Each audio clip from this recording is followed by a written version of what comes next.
Sport pa sa gym or gym inom? May event nga pala sa gym kaya may patagayan sila. Hindi ako umiinom kaya nag-isang shot lang ako. Nag-start na din yung event at kasali kami dito. Bali for group kami and then pabilisan lang matapos yung workout dito. Yung naka-assign sa akin is squat kaya pumesto na rin ako sa likod. Tapos ayan si Spider-Woman naging mukhang palaka. Since pabilisan lang to kahit hindi maayos yung form, ayos na yun. We did our best pero natalo yung group namin. Huy, luto yung laban guys. Charot lang, it was fun experience. And inside the gym is we have some booths where they sell pit bar, coffee, everything, food, siomai. Dave, 20 piso. 20 piso. Hoy! Ayos! Wow, Jel! And kung gusto nyo din ng ganyang coin purse, ilalagay ko yung link sa comment section. Tuwang-tuwa ako dito kasi first time ko makakita ng coin Couple organizer. goals. Sana all.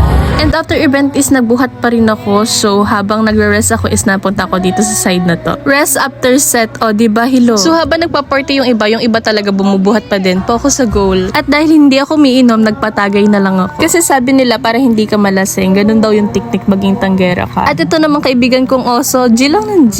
Para sa gains, nakakalaki yan ng muscles. Habang nagiinom sila is tinapos ko na rin yung workout ko since kailangan ko umuwi ng umaga. Good girl yan.